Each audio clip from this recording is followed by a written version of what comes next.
Before I head out back, figured I'd just go over my toboggan with you guys. It's fairly new to me. I've used it on a trip up in northern Maine now, the Boreal Snowshoe Expedition with Jack Mountain Bushcraft. So I've pulled the thing by the tump line for miles now, and they pull very well. This is again a BlackRiverSled, so you can go to www.BlackRiverSleds.com and check them out. Chris and his team up there do a damn fine job. If you can get a hold of the plastic, you could probably make something like this yourself. I know Jack Mountain does it. He's looking into getting the black plastic as well now, but he typically uses white. But all the sleds are functional.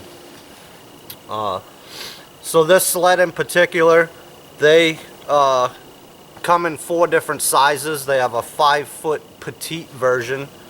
Then they have a 7-foot, a 9-foot, and an 11-foot SnowWalker is what they call it. Just a gorgeous sled. Again, the thing pulled great. You can buy either kits, so they can ship you a kit for cheaper money and you put it together yourself, or you can buy it complete like I did. And this is how I thought I was going to get it in the mail somehow, but it was actually rolled up and came in a box. Not a big deal, but all complete.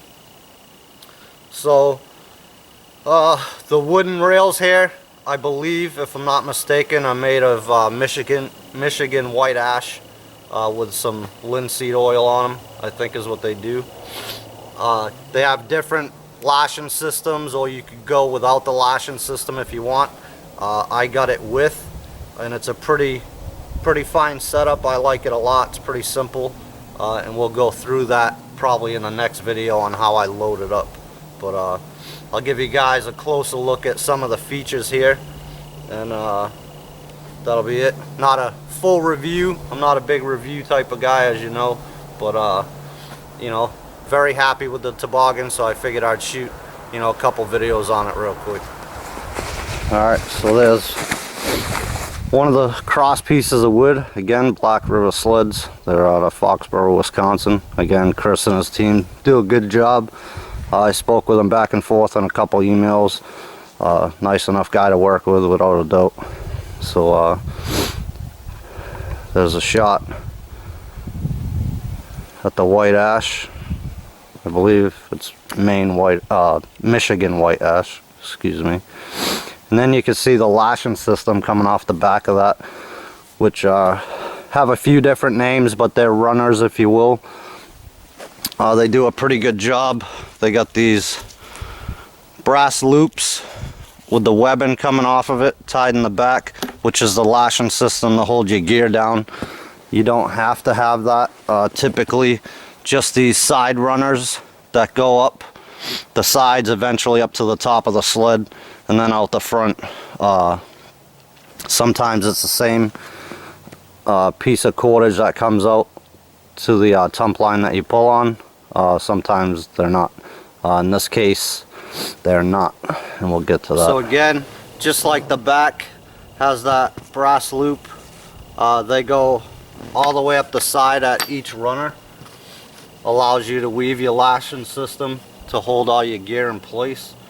And again, it's got the runners on both sides that go the length of the sled. So once your lashing gets all the way to the front, they've got these teeth here to where put the strap through and cinch all your stuff down, and it doesn't pull back the other way. That's pretty fancy. Works well. I haven't had any issues with it yet.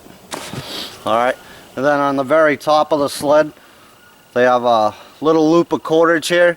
You can walk beside your sled if you're going either up or downhill, and be closer to your sled to get more traction and either hold back the sled downhill or going uphill. I've went up not steep inclines, but decent hills, and just used the tump line and didn't have too much of a trouble. And then, like I said, the tump line itself comes off from this slot down here, and it's a separate thing. And I got the tump line right here. in order to pull it. So that works out pretty well. Alright guys, so like I said, it's a SnowWalker toboggan from BlackRiverSleds in Wisconsin. If you're interested in a toboggan, go ahead and give them a look. Definitely recommend them.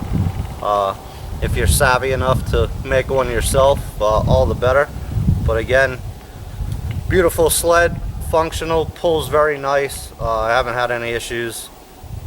So like I said, I just wanted to talk about it a little bit and share that with you guys. So thanks for joining me for another one.